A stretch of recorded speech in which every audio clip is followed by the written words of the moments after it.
Alhamdulillahi Rabbil Alamin, wassalatu wassalamu ala ashrafil anbiya'i wal mursalin, wa ala nabiyyina Muhammad, wa ala alihi wa sahbihi, wa man tabi'ahum bi ihsanin ila yawmiddin, amma ba'd. Falenderimet, lavdrimet, adhurimet, hamdi qoftë vetëm Allahut Azza wa Jall, ndërsa salavatet dhe selamet të përzemërta i dërgojmë shëmbëllëtirës tonë Muhammed Mustafa sallallahu alaihi wasallam, familjes së tij, shokëve të tij dhe të gjithë atyre cilët e ndjekin në rrugën e tij deri në ditën e gjykimit. Allah na bëj prej tyre. Amin. Vëllezër të dashur besimtar, tema të cilën fillimisht e përkujtoja veten time, pastaj inshallah taala do që përkujtoj edhe juve, ka të bëjë me temën për sjatje mbi fjalën e Allahut të lartësuar, sot ju a kam përsosur fen tuaj. Vëllezër të dashur, Allahu xhalleshanuhu në një ajet kuranor na drejtohet dhe na thot kështu: El yawma akmaltu lakum dinakum wa atmamtu alaykum ni'mati wa raditu lakum al-islam dina. Këtë ditë unë e përsosa fen tuaj për ju, plotësova mirësinë time mbi ju dhe zgjodha për ju islamin si fe. Ibn Kathiri në këtë ajet kuranor, kur e komenton, ai thot kështu: Kjo është mirësia më e madhe e Allahut të lartësuar mbi këtë ummet. Pra, nëse i numrojmë mirësitë e Allahut të lartësuar, ne nuk do të ishim mundur t'i numronin ato. Allah thot edhe sikur të gjithë drunjt të bëhen lapsa dhe i gjithë uji i detrave, lumejve, liqeneve të bëhej ngjyrë, më para do të kishin mbaruar lapsa dhe ngjyra se sa të i numronit mirësitë e Allahut të lartësuar. Mirë po, duhet ta dim diçka, se mirësia më e madhe të cilën Allahu xhalleshanuhu na ka dhuruar neve, ai është mirësia e Islamit, e vetmja fe e pranuar të Allahu i lartësuar. Për atë, kjo fe është e kompletuar, nuk ka nevojë asgjë të i shtohet apo të i hiqet. Për këtë arsye, Allahu xhalleshanuhu e bëri Muhammedin alayhis salam edhe vulën e të gjithë pejgamberëve të tij, po ashtu edhe Kur'anin e bëri shpalljen e fundit të Allahut të lartësuar. Pra, nuk ka halal përveç se Allahu e ka sqaruar, nuk ka të lejuar, të pëlqyer përveç se Allahu e ka sqaruar, nuk ka haram të ndaluar apo të urryer përveç se Allahu e ka sqaruar. Ndërsa me këtë mirësi Allahu ka dhuruar mbi ne kajmakun e të gjitha mirësive tjera. Pra, mirësia më e madhe është mirësia e Islamit. Allahu thot: "Wa tammat kalimatu rabbika sidqan wa adla", dhe fjala e Zotit tënd është plotësuar me vërtetësi e drejtësi. Pra, gjithçka që është e nevojshme për ne sa i përket çështjes fetare, Allahu e plotësoi, e përfundoi atë me këtë fe të dashur, të cilën ai Allahu neve na e zbriti. Ky ajet kuranor na jep neve shumë mësime, na jep neve shumë shembuj, na jep neve shumë dobi. Ndërsa ne do t'i radhisim sot së bashku me ju disa nga dobit të cilat ne i fitojmë nga ky ajet kuranor. Si dobi të parë të cilën ne e fitojmë nga ky ajet kuranor është fakti se feja islame si fe është e plotësuar nga Allahu Gjelleshanuhu. Dhe kjo fe nuk ka nevojë as të i shtohet diçka, as të i hiqet diçka, sepse Allahu Gjelleshanuhu thot: El jaume ekmeltu lekum dinekum. Pra sot unë për ju e plotësova fen time. Ndërsa, kur ne shohim sot disa të devijuar nga padituria e tyre, duke bërë bidate risi në fen tonë, ata me veprën e tyre nuk bëjnë asgjë tjetër përveç se dëshmojnë se kinse feja e Zotit qenë ka e mangët e une do ta shtoj atë pak, se nuk qenë ka me hesap tamam. Pra, kjo është totalisht në kundërshtim me atë që ne e mësojmë sot. Pra, o vëllezër të dashur, nuk la Allahu, pastaj pejgamberi alayhis salam, asgjë mangët të kësaj feje. Nuk la asgjë mangët ndonjë vepër të mirë përveç se na e sqaroi. Dhe nuk la mangët as edhe një vepër të ligë, një vepër të urryer, përveç se ai na e ka sqaruar atë.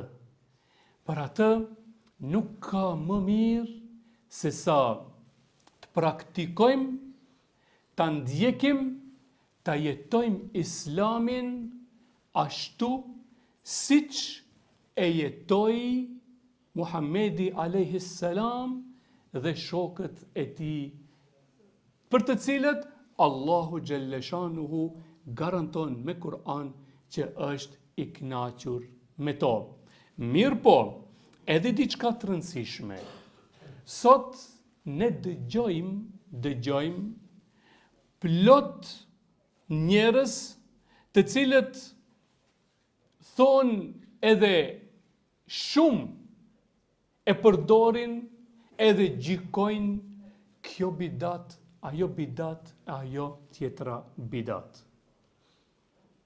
Ne duhet kemi kujdes edhe për këtyre njerëzve.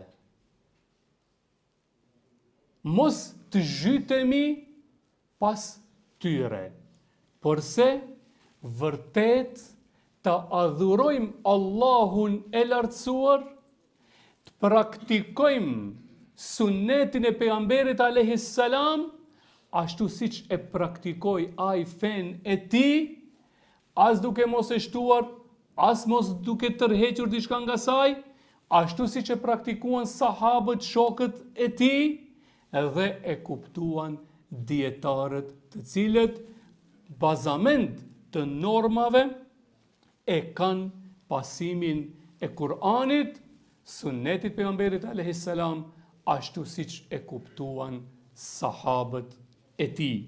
Thot pejgamberi sa me një hadith, të cilin e transmeton Aisha: Men ahdatha fi amrina hadha ma laysa minhu fa huwa rad. Çdo njeri i cili sjell një rrisi në fen ton, e cila nuk është prej saj, ajo është e refuzuar nga ana e muslimanëve.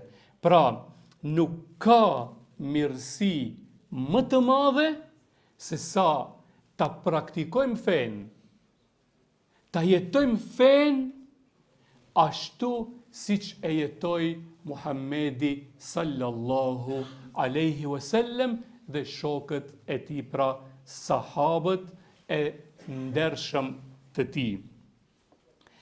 Si dobi të dytë o vëllezër të dashur, nga ky ajet kuranor, e përfitojmë edhe atë se Allahu Gjellëshanuhu ju dhuroi shumë mirësi njerëzve. Në veçanti besimtarve musliman.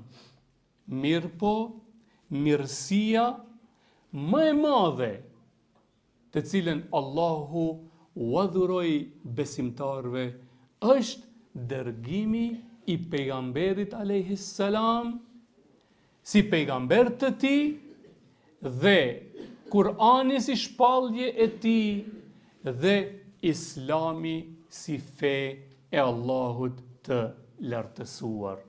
Paramendoni o vëllezër të dashur, nëse kishim gjithçka që dëshironim në këtë botë, edhe pse diçka e tillë është e pamundur. Edhe ai që ne mendojmë se i ka të gjitha, nëse e pyet do të ketë ankesa. Po supozojmë kemi maksimumin e atyre gjërave të cilat ne i dëshirojmë në jetën tonë. Paramendoni, analizoni vetë. Dhe nuk e kishim Islamin, nuk e kishim udhëzimin. Vallë, a do ishin të bollshme ato mirësi? Besoj se përgjigje çdo njerit është që jo. Sepse gjithçka një ditë do të përfundoj.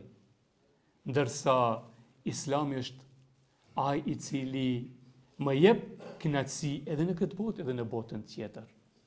Mirë, për nëse dikush nga ne i mungonin shumë çështje nga ato që ai dëshironte, por e ka Islamin, a do të ndjeshte njeriu me mirësitë më të mëdha? Padyshim që po. Pse? Sepse e din se praktikimi të jetuarit me Islam e mëson edhe në halle durimin, edhe në mirësi falenderimin, po edhe kënaqësinë e Allahut në botën tjetër.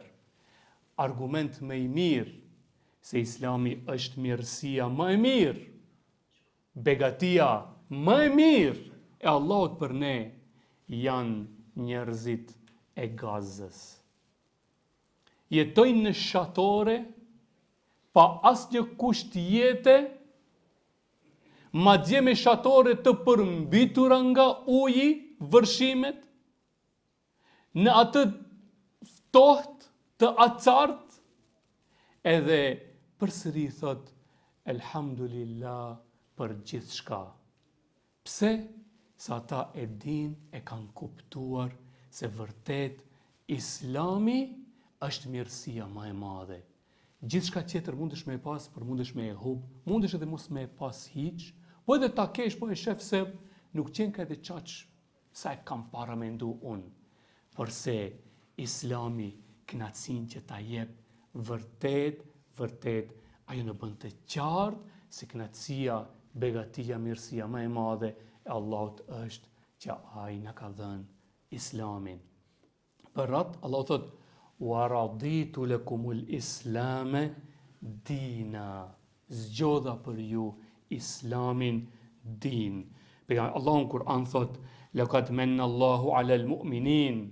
Allahu plotsoi, zbrazi, derdhi mbi besimtarët begatit, mirësit e tia. Cilat janë ata, o Zot? "Idh ba'atha fihim rasulan min anfusihim." Kur ai dërgoi tek ta të dërguar nga lloji i tyre, nga njerëzit që e njihnin pra pejgamberin alayhis salam. "Yatlu alejhim ayatihi." Edhe ky pejgamber i Zotit u lexonte ajetet, shpalljet e Allahut të lartësuar, i jetonte në praktik, u shpjegonte në praktik kuptimin e tyre. "Wa yuzakkihim." E pastaj ky me këtë begati që e dërgoi Allahu i pastronte besimtarët, i mësoi që ta pastrojnë shpirtin dhe zemrën e tyre nga inati, xhelozia, hakmarrja, mendjematësia, arroganca. I mësoi që ta pastrojnë ky profet, ky din, kjo fe. I mësoi që ta pastrojnë edhe shtëpinë, teshat, trupin, hapësirën ku ata jetojnë. wa yuallimuhumul kitaba wal hikma. Pastaj ky profet me këtë fe ja u mësoi librin dhe ja u mësoi dijet e nevojshme të njerëzve. Wal hikma, u mësoi edhe urtësinë, pra me sunetin e pejgamberit, me praktikimin e Kur'anit në jetën e tij, ai nëpërmes saj u mësoi gjithçka të nevojshme njerëzimit. Wa in kanu min qablu la fi dalalin mubin, edhe pse para se Allahu të plotësoj për ta mirësinë e Islamit, ata vërtet ishin në një gabim të qartë. Pra vërtet Islami është mirësia më e madhe me të cilën Allahu na ka nderuar.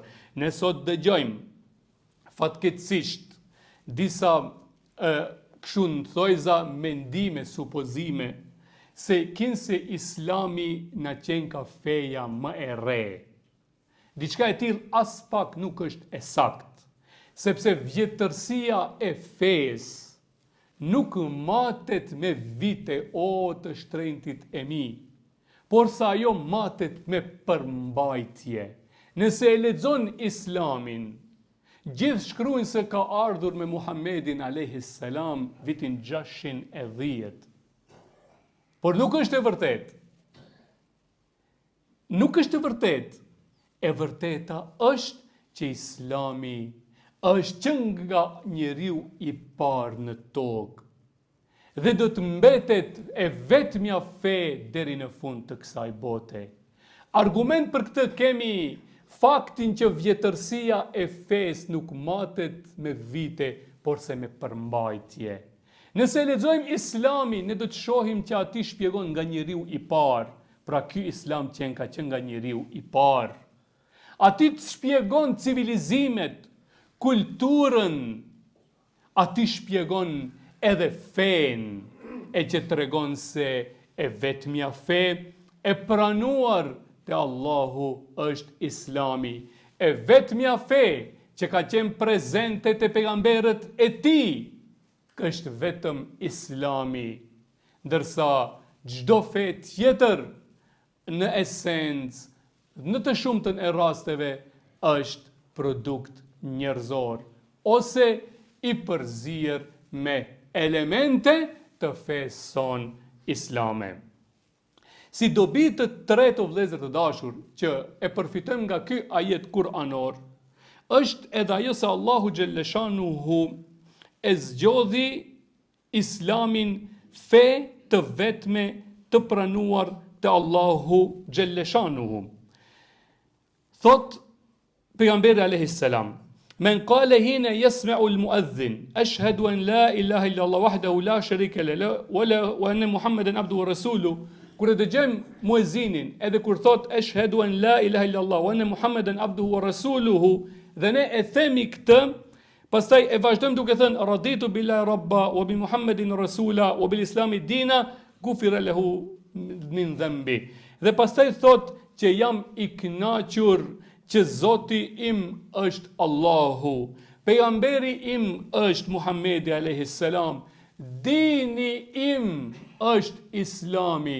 Nëse pas themi edhe një herë përsëri ta mësojmë, shumë është e rëndësishme dhe lehtë, ashhadu an la ilaha illa Allah wa anna Muhammeden rasulullah, raditu billahi rabba, edhe shqip, jam i kënaqur që Zoti im është Allahu, wa bi Muhammedin rasula, dhe se pejgamberi im është Muhammedi alayhis salam, wa bil islami dina, dhe se dini im është Islami, gufira lahu dhanbu, Allahu do t'ja fal mëkatet.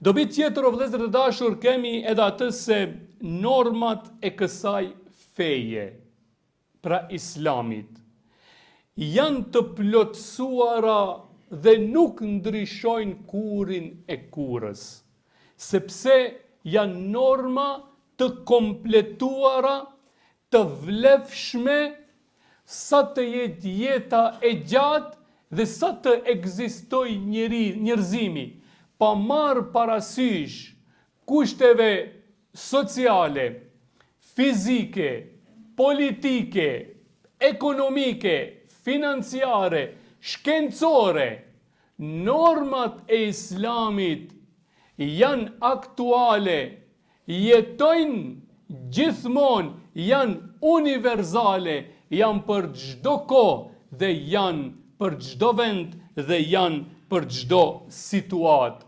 Sa herë që janë munduar njerëzit, qofshin individ apo grupe, që të ndrojnë normat e sheriatit të Allahut, ata dot nuk kanë mundur të ndryshojnë ata. Individët kanë rënë, sistemet kanë rënë dhe janë zhdukur, janë bë pjesë e historisë, ndërsa Islami me normat e tij ka vazhduar të jetojë dhe do të vazhdoj të jetoj sa të ketë jetë njerëzimi e sa të ketë jetë kjo tokë. Pa marrë parasysh sa individ dhe grupe mundohen, diçka e tillë është e pamundur. Për atë, edhe sot dëgjojmë grupacione të ndryshme, edhe sot dëgjojmë individ të ndryshëm, madje edhe qesharak, se kinse pas kemi 3 kohë namaz e jo 5. Edhe deri aty kanë shkuar. Këto individ, këto grupe që dëshirojnë të ndryshojnë normat e Islamit, është e pamundur.